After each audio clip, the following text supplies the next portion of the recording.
everything that will come from Jesus' redemptive sacrifice has to be free.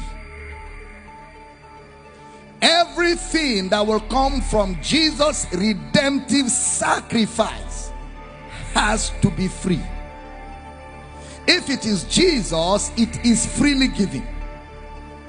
Anything you have to pay for, or anything you have to make an exchange for, or anything you have to tap into with money is not what Jesus' redemptive sacrifice has provided. Now, we have looked at the word, the gift of God. It is the gift of God. John chapter 4 verse 14. Whosoever drinketh of the water that I shall give, I shall give. It is gifted. I shall give. Look at Acts 2:38. Then Peter said unto them, repent and be baptized, every one of you, in the name of Jesus Christ, for the remission of sins, and you shall receive the gift. You shall receive the gift of the Holy Ghost, which means it's freely given. Acts chapter 8 verse 20.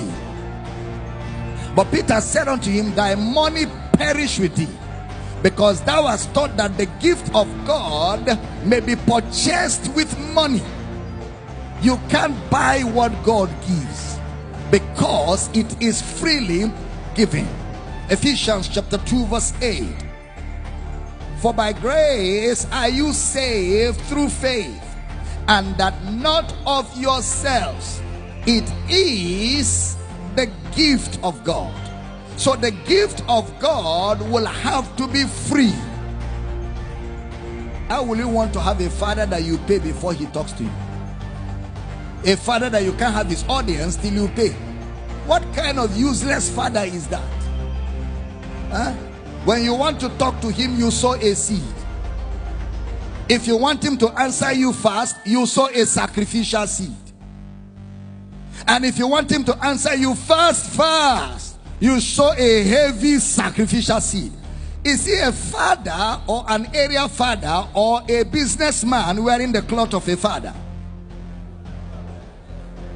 Whatever the father gives is freely given. The day of that transactional gospel is over. That day is over. That day is over. A pastor called me from Ghana within the week. Mama was in the room with me, and he said, Dr. Damina, you have spoiled the entire business for pastors. I said, I have just started. He said, you know, a pastor came from Nigeria to Ghana, and he was lamenting that your teachings have made Christians not to be giving. I said, it's not my teaching. It is their teaching that deceived Christians. My teaching now opened the eyes of Christians to see that they have been deceived. So they stop giving to recover first.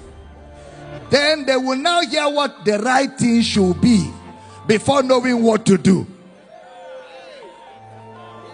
Then the pastor now said to me, he's a very big pastor in Ghana. He has a Bible school. He trains pastors in thousands. He now said to me, now, Dr. Damina, I am a secret student of your teaching, and I agree with what you're teaching. But you need to help us pastors. Teach us what to do now that there is tithing is not New Testament. We can no more intimidate and manipulate people.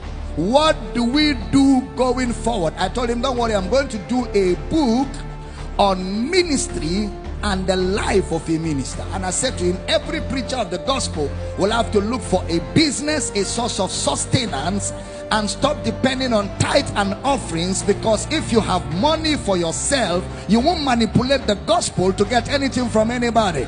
Say with me, everything that comes from Jesus is freely given. Everything that comes from Jesus.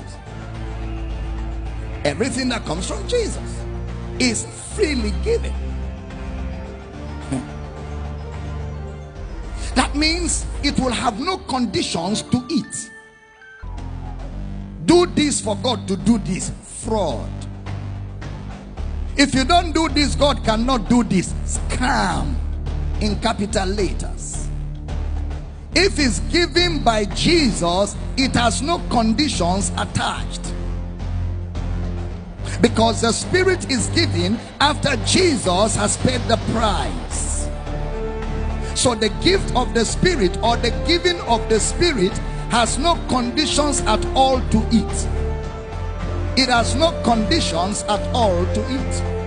He that spared not his son, nothing is as precious as the son. Nothing is as precious as his son. He that spared not his son, but gave him up for us all, how shall he not also with him freely give us all things?